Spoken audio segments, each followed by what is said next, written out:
Hello, and welcome to Whatever Wednesday with Burckhardt Books, the podcast. I'm your host, Dianne Burckhardt.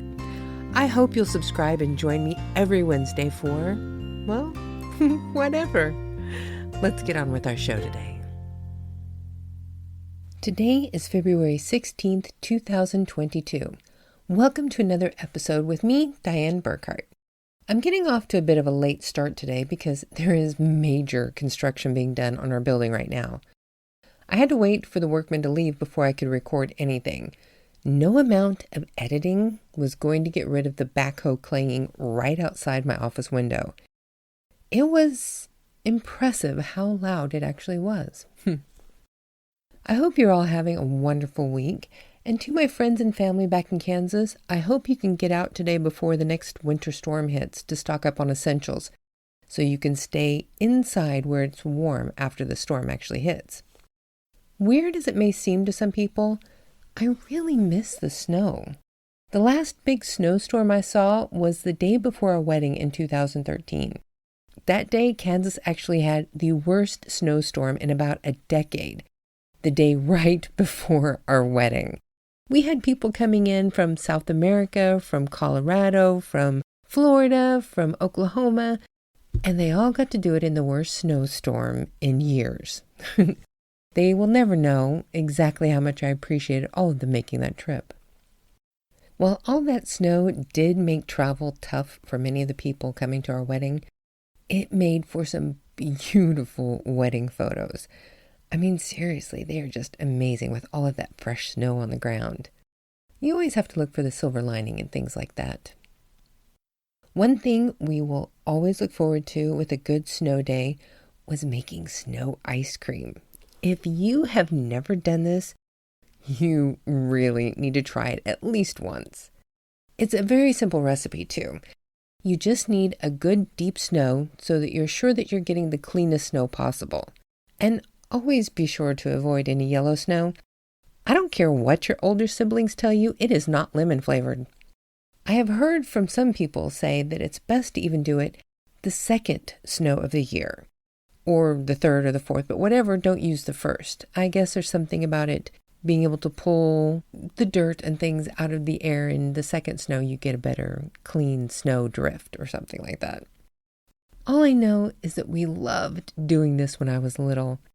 That was the one thing, whenever we got a snow day and got to stay home from school, we had to make snow ice cream. Now, there are two recipes that I know of for this.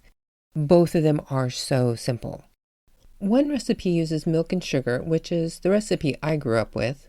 One I found recently, though, instead uses a can of sweetened condensed milk. I'm really wanting to try this one. To start, you need about 10 cups of fresh, clean, white snow, 1 can of sweetened condensed milk, and a teaspoon or more of vanilla extract. I mean, the recipe calls for just 1 teaspoon of vanilla extract, but if you're like me, things like vanilla and garlic are things you measure with your heart, not with a measuring spoon. And that's not always what the recipe calls for. For me, I find it easiest to mix the vanilla in the milk first and then pour it over the snow, and mix all of it together until the condensed milk is fully incorporated into the snow. You can always put this in the freezer at this point and save it for later, but ours never made it to the freezer. It was always gone as soon as it was ready. Now, the other variation, the one I grew up with, uses milk and sugar. Mix together 2 cups of milk, 1 tablespoon vanilla extract, or however much your heart tells you to put in there, and 1 cup of sugar. Now stir this all together to let the sugar dissolve.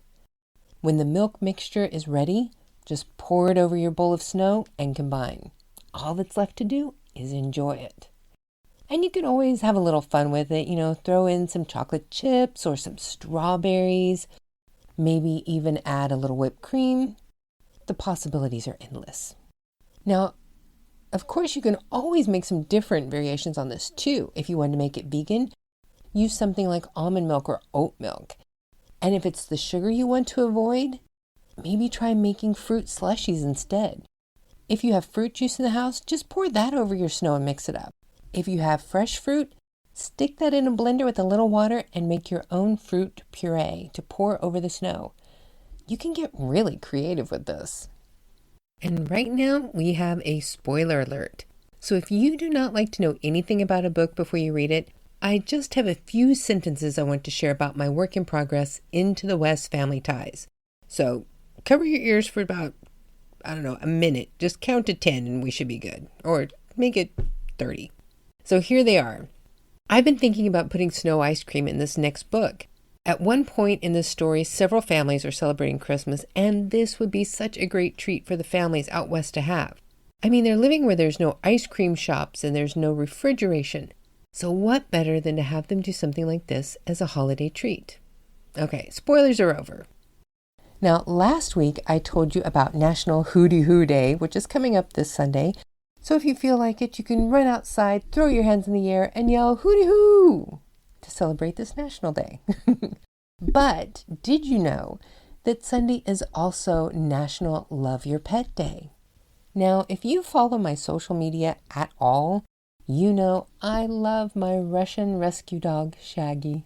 We just celebrated our 6th Gotcha Day with him on Valentine's Day. He is still and will always be the best Valentine's gift our family will ever have. He was sitting in here with me for a little while I was working on this until my husband started moving around in the apartment. Shaggy had to go check out what he was doing and is probably trying to supervise him right now. For our family, Shaggy is so important. When we first moved here to Germany, I spoke about 3 words of German. I could say ja, nein, and schnell, which basically just means yes, no, and fast. You can imagine that was not very helpful in the beginning. Plus, at that time, my husband had a job where he had to go on the road quite often. Usually there were weeks at a time that I was here by myself, and sometimes longer. As you can imagine, it was a very stressful time for me, being here alone so often in a country where I didn't speak the language.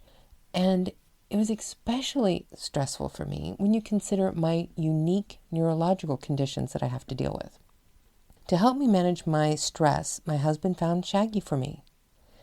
That night, when the volunteer from the rescue agency brought him to our house, she sat the carrier down and I sat down on the floor across from him. She opened the door and he came straight out and crawled right into my lap with no coaxing at all. It melted my heart instantly. He has been my little shadow ever since. For all the love he gives me every day, I will always look for national days for pets or dogs to celebrate with him. Though, I have to admit, I'm not allowed to buy Shaggy toys anymore. At least until some of the old ones start to wear out and we have to throw them away.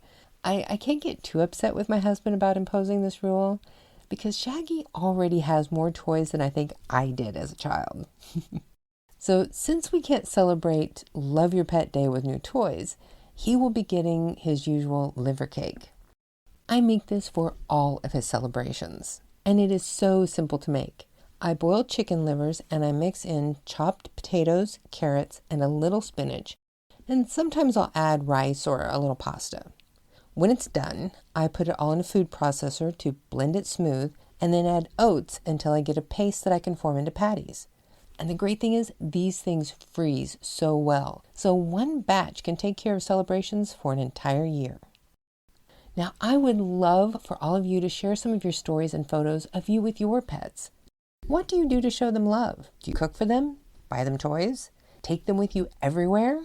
I can't wait to hear from you. But right now, I think it would be a good time to continue on with the reading from part 1 of the Into the West saga serial, Into the West, the Orphan Train. I hope you enjoy this. Into the West, the Orphan Train by Stephen Burckhardt, continuing with Chapter 1. Mrs. Kelly smiled while she listened to Elizabeth say grace. It was the same prayer they taught the children in the foundling home. She wondered where they could have learned it. Perhaps one or both of her parents had spent time in a Catholic foundling home. Elizabeth ate the bread and half of her apple and cheese. When Mrs. Kelly wasn't looking, she put the other halves in her pocket. If she had a chance, she would give them to Connor. He had fallen asleep without dinner. She knew he was hungry too. When Elizabeth finished, Mrs. Kelly took her up the girls' staircase to the dormitory floor. There were several rooms on one side of the hall. Each room had 2 bunk beds and 4 small cabinets. Elizabeth could see girls in each room. Some girls came to the doorway to look at Elizabeth as she and Mrs. Kelly went past, while others ignored them. Mrs. Kelly took Elizabeth to room 7. The room looked like all the others she had seen in the hallway. It was neat and clean, and there were 3 girls already in the room. The room was rather plain.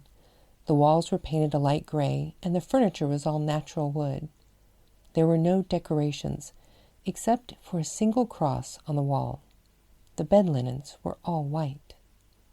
When they walked into the room, the girls stopped what they were doing and turned toward Mrs. Kelly. The girls all wore similar brown dresses with tiny flowers in the print, and each wore a little white apron over their dress. Their shoes were all plain brown with no buckles, but seemed fairly new and in good condition. The girls looked at Mrs. Kelly as they curtsied and said in unison, "Good evening, Mrs. Kelly." "Very well done, girls. Good evening to all of you. This is Elizabeth McBride." Mrs. Kelly looked down at Elizabeth and smiled as she added, "However, she prefers to go by Lizzie." Mrs. Kelly looked back toward Elizabeth's roommates and said, "Now, girls, please introduce yourselves to Elizabeth." The tallest girl stepped forward first. She was blonde and thin and looked a little older than the other girls. She curtsied and then clasped her hands together in front of her as she spoke. "I am Sonia Busby. I am pleased to make your acquaintance." Sonia made another deep curtsy as she spoke the last word, then stood straight again with her hands clasped in front of her. The next girl stepped up and did the same as Sonia. She was a little shorter than the first girl and slightly chubby. Her hair was ash blonde and fell straight past her shoulders. Her name was Michelle Anderson. The last girl to step up seemed a bit shy. She didn't stand quite as straight as the other girls. She was thin and looked to be as tall as Elizabeth. She had dark hair with a hint of red to it. It was thick and straight and fell forward over her face, like she was trying to use it as a curtain to hide behind. She didn't look straight at Elizabeth as she spoke, but instead looked just to the side of her. Her name was Carrie Adams. "Very well done, girls," praised Mrs. Kelly. She looked down at Elizabeth and added, "Now it's your turn to say hello to the girls." Mrs. Kelly let go of Elizabeth's hand and gently pushed her to stand in front of the other girls. Elizabeth looked at the floor and quietly said, "Hello." Sonia and Michelle looked at each other and giggled in response. Mrs. Kelly shushed them. "Now, girls, Lizzie is new. We must teach her how to behave like a proper young lady," said Mrs. Kelly. Then she added, "And I expect all of you to help her." In unison, the girls said, Yes, Mrs. Kelly." Mrs. Kelly leaned down beside Elizabeth and whispered to her, "Do you remember what I told you downstairs? You need to look people in the eyes and speak clearly if you want to be heard." Elizabeth nodded her head yes. Mrs. Kelly smiled and said, "It also helps if you actually use your voice."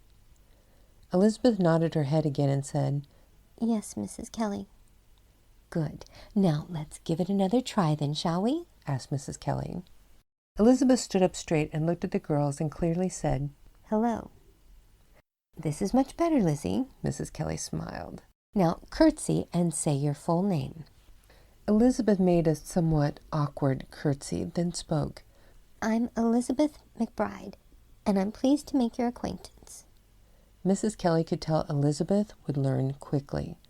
That was a good thing. Most of the girls had been living in the foundling home for some time, and most had completed their training.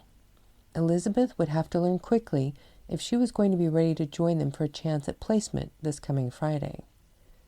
It would be tough to manage, but not impossible. Mrs. Kelly was determined to make it happen. She knew the sooner a child was placed in a stable home, the better their chances of successfully settling into a new family. With the current foundling problem in New York City, it was getting harder and harder to find adequate placement homes in town. The home had been preparing to make another trip into the Western Territories on their mission to find suitable Christian homes for the foundlings in their charge. The next trip was scheduled to leave this coming Friday. That did not leave Mrs. Kelly much time to prepare her new charges. If Elizabeth and Connor were not ready in time, it would be another 6 months to a year before the home was ready to make another trip westward. It would be extremely hard on the children to have to wait that long to be placed in a home. Mrs. Kelly put her hands on Elizabeth's shoulders and gave her a gentle squeeze. That was very good, Lizzie. However, next time I want you to curtsy first, then say your name, and then curtsy again as you say acquaintance. Can you remember to do that? Asked Mrs. Kelly. Elizabeth looked up at her and quietly replied, Yes, ma'am. Mrs. Kelly looked around at the girls in the room and said, I would like for Lizzie and her younger brother Connor to join us on the train this Friday, if we can get them ready in time. I trust you will all help her with her studies. Once again, the girls all replied in unison, Yes, Mrs. Kelly. Mrs. Kelly thanked the girls for doing such a good job welcoming Elizabeth, then told them they should go about their business while she helped Elizabeth settle in.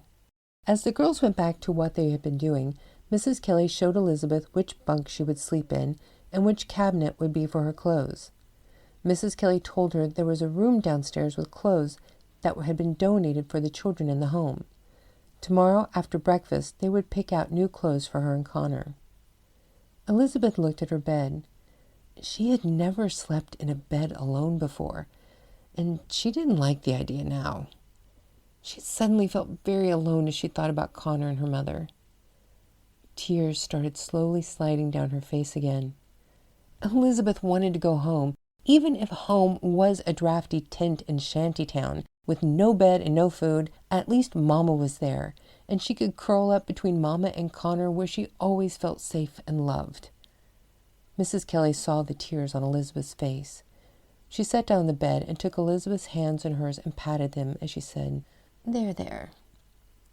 Comforting the children in times like this never came easy to Mrs. Kelly. While she had always longed to be a mother, God had never blessed her with them.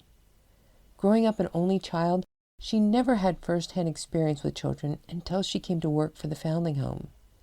Elizabeth took a deep breath and looked Mrs. Kelly in the eyes as she said quietly, I want my mama. This part of her job always filled Mrs. Kelly with deep regret. It was so much easier for the children who were orphans. They had nowhere else to go. At least in the foundling home, they were safe and had food and shelter. But for children like Elizabeth and Connor, who still had at least one living parent, the heartbreak, confusion, and feelings of abandonment were always so much worse. What could she possibly do or say to make those feelings go away? Mrs. Kelly patted Elizabeth's hands again and said, There. Elizabeth dried her eyes, looked at Mrs. Kelly, and asked, May I please see Connor, ma'am? Elizabeth had asked so sweetly. Mrs. Kelly wanted to say yes, but she knew it would only make it harder for both of them to get used to the situation. She wanted to spare them any heartbreak she could. Connor is already asleep for the night, Lizzie, but I promise you will see him in the morning. Mrs. Kelly patted Elizabeth's hands again, then stood up. Mrs. Kelly looked around the room as she said, Well now, it's almost time for bed, girls. She walked to the door and turned back to face the girls as she added, Now, I expect everyone to make Elizabeth feel welcome. I will see you all in the morning. Good night, girls. The girls all said good night to Mrs. Kelly as she left. Elizabeth sat on her bed and tried not to cry again. Sonia and Michelle weren't paying any attention to Elizabeth. They were sitting on Sonia's bed on the other side of the room, talking and looking at ribbons. Carrie, however, was standing in the corner by the door, staring intently at her. She had her arms crossed over her chest, her head was slightly down, and her gaze was fixed on Elizabeth. Elizabeth returned the girl's stare. She looked to be about Elizabeth's age. Her dark hair was hiding half of her face, so Elizabeth could only clearly see one dark eye staring at her. Elizabeth gave the girl a weak smile, but Carrie didn't smile back. As Carrie continued to stare at Elizabeth, she began to slowly walk across the room. Carrie came over and sat down on the bed next to Elizabeth without ever smiling or looking away from her. After sitting for a few moments in silence, Carrie quietly said, Hi. Elizabeth said hi back, and the connection seemed to be broken. Carrie finally looked away to stare at the floor as the girls sat in silence for several minutes. Finally, Carrie took a deep breath and leaned over toward Elizabeth. She kept her gaze on the floor as she said, It can be scary here, But most of the people are nice. Carrie leaned in closer and whispered, Except for Sonia. She likes to be mean. Elizabeth looked across the room at Sonia. The girl must have felt them looking at her, because just then she turned to look at Elizabeth. Elizabeth quickly looked away.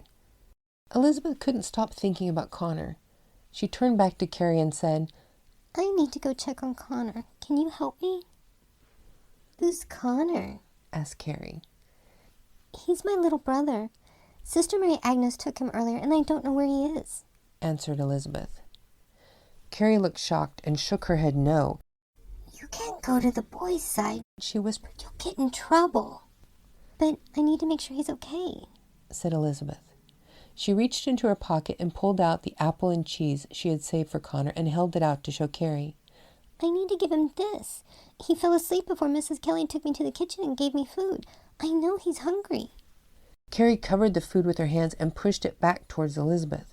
She looked at the other girls in the room to make sure no one had seen Elizabeth holding the food out to show her. Put that away, whispered Carrie in a harsh voice. You'll get in horrible trouble for taking food out of the dining areas. We're not allowed to have food in the rooms. Elizabeth put the food back in her pocket and folded her hands in her lap. She didn't like it here. As tears started to roll down her face, she looked up at Carrie and quietly said, I want my mama. Carrie put her arm around her new friend and said, I know. The two girls sat there like that for quite a while. Eventually, Sonia noticed them. Well, look, little Carrie has finally made a friend. While Sonia spoke, Elizabeth noticed a slight accent. She sounded a little like Mrs. Fox, who lived in the shanty town near them. Mrs. Fox said she was from Yorkshire, but Elizabeth didn't know where that was and had never asked. Sonia walked over to Elizabeth, smiled slyly at her, and said, You know, I might be willing to let you be my friend, Lizzie, but if you're my friend, you can't be friends with her. Sonia jutted out her chin in Carrie's direction. Elizabeth looked from Carrie to Sonia. Carrie looked at her longingly but said nothing. Sonia's smile grew as she let her gaze slide over Carrie. She was obviously enjoying the girl's discomfort. Elizabeth looked Sonia in the eyes and asked, Why? Sonia looked a little startled. Why what? She demanded. Why can't I be friends with both of you? Sonia huffed, obviously disgusted at the thought. Because I said so, she stated as she put her hands on her hips defiantly. I don't like her, so my friends don't like her either. Again, Elizabeth looked back and forth between the girls. Carrie had dropped her head down and was looking intently at her lap. She looked like she was just waiting for Elizabeth to reject her and take Sonia's offer. She seemed so sad. Elizabeth knew just how she felt. After a few moments, she turned to Sonia and said, No, thank you. What? Shouted Sonia. I said, no, thank you, repeated Elizabeth quietly.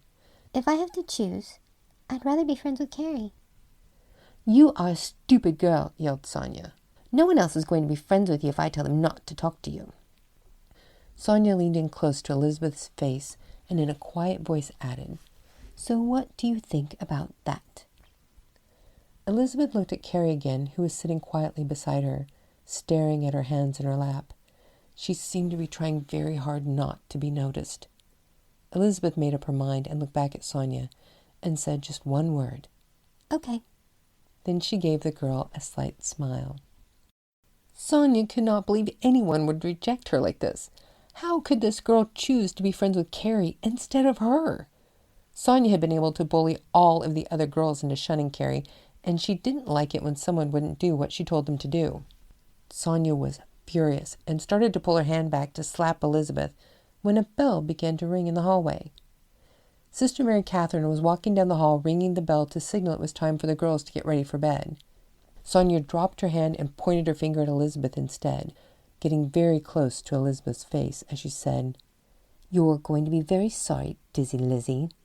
As Sister Mary Catherine passed the door, she saw Sonia pointing her finger at Elizabeth.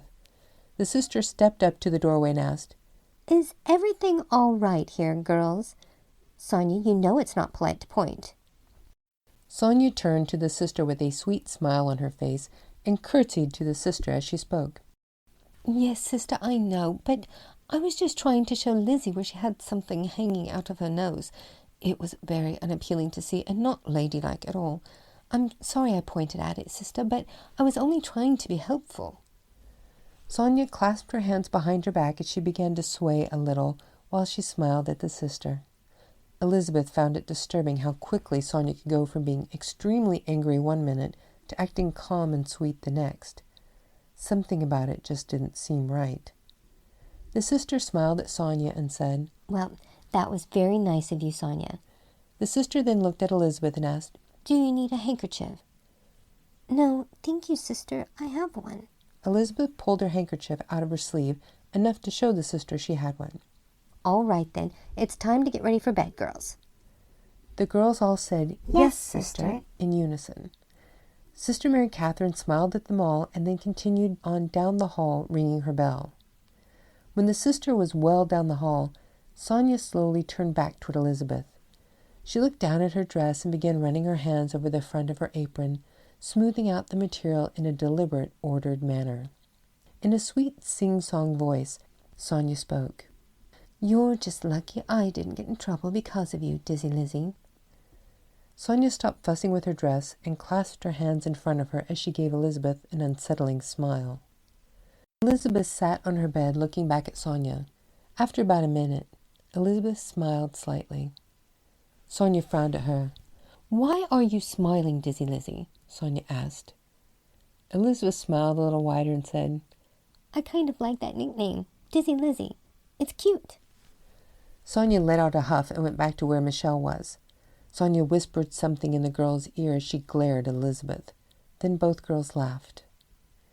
Elizabeth looked over at Carrie, who was still focused on her hands in her lap.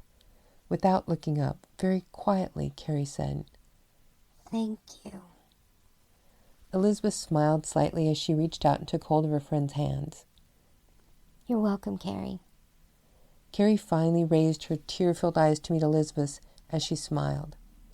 I guess we should get ready for bed, said Elizabeth. Carrie nodded her head yes as she dried her eyes. She got up and helped her new friend get ready for bed. And this completes Chapter 1. I hope you'll come back for the next podcast when we'll start Chapter 2. I hope you all have a wonderful Wednesday, and I hope you have a fantastic Love Your Pet Day this Sunday with your furry family members. Thanks for listening.